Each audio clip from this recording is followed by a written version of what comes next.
L'organisation terroriste continue d'agir en Cisjordanie via les attaques dans la région. À Jérusalem-Est, les gardes frontières israéliens ont déjoué de nombreux attentats à l'arme blanche. C'est un reportage signé Mathias Inbar que l'on retrouve tout de suite après. Ne pas simplement faire acte de présence. La police des frontières se définit comme le bouclier de Jérusalem contre les attaques en provenance des quartiers palestiniens de la ville. Un bouclier qui a pris des coups ces derniers mois, mais qui est parvenu à enrayer la dernière vague de violence. Pour moi, un incident sécuritaire, des jets de pierre, une attaque, quelle qu'elle soit, doit se terminer en 5 minutes. Nous préparons nos policiers à cela. C'est un petit groupe, une minorité qui crée des problèmes. On ne doit pas englober tout le monde dans le même sac et dire que toute une population jette des pierres ou commet des attentats. Mais le rôle de la police des frontières dans ces quartiers palestiniens de Jérusalem ne s'arrête pas à la lutte antiterroriste. C'est aussi le maintien de l'ordre et de la sûreté dans ces secteurs.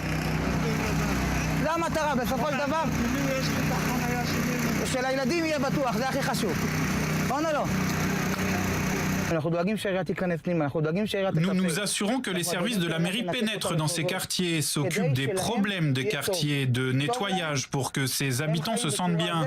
Et si c'est le cas, les jeunes jetteront moins de pierres. Nous sommes sortis de Beth Hanina et nous allons nous rendre dans le camp de réfugiés de Kalandia. Nous longeons le mur où se situe le quartier palestinien de Haram. Sur place, on retrouve une autre équipe sous ses ordres. Ces policiers viennent de disperser une manifestation de jeunes sur la route principale qui mène à Ramallah. Quelques minutes plus tôt, sur ces images, ils devaient faire face à une véritable pluie de pierres, justement, dans le quartier de Haram.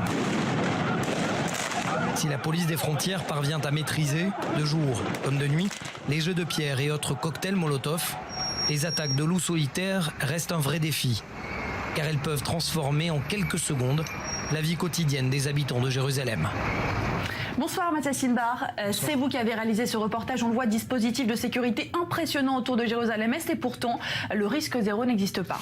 Et oui, tout simplement parce que les policiers ont le plus de difficultés à empêcher le loup solitaire, celui qui va sortir de Jabal el-Moukaber, de Hatour, de ce quartier, de ce camp de réfugiés de Kalandia qui possède une carte bleue, c'est-à-dire une carte d'identité israélienne, et lui a tous les droits de passer justement du côté israélien. C'est toute la difficulté pour ces gardes frontières de détecter en quelques secondes, de faire la différence finalement entre celui, le simple civil, le simple résident, le simple citoyen israélien qui va commettre un attentat et celui qui va tout simplement rentrer dans Jérusalem pour travailler. C'est toute la difficulté de ces gardes frontières. Oui, ils sont déployés aux quatre coins de ce pourtour de Jérusalem, dans ces quartiers palestiniens de Jérusalem, mais le risque zéro n'existe pas et surtout la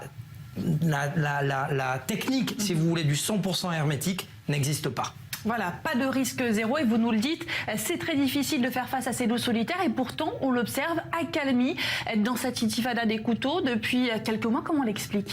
Parce qu'ils sont passés de la stratégie de la prévention à la stratégie de l'attaque. Quand on dit attaquer, cela vaut pas forcément signifier qu'on va chercher, forcément qu'on va contraindre à la vie de ces Palestiniens de Jérusalem. Surtout, on va à l'intérieur de ces quartiers, on va arrêter les fauteurs de troubles. Ce que disait ce commandant dans ce sujet, c'est que finalement, ceux qui créent des problèmes, c'est la minorité. Et donc, lorsqu'on finalement met la main sur cette minorité, on parvient à juguler, pas totalement, parce qu'on l'a dit, le risque zéro n'existe pas, mais on parvient surtout à enrayer, en tout cas pour un temps, cette vague de violence, cette intifada des couteaux.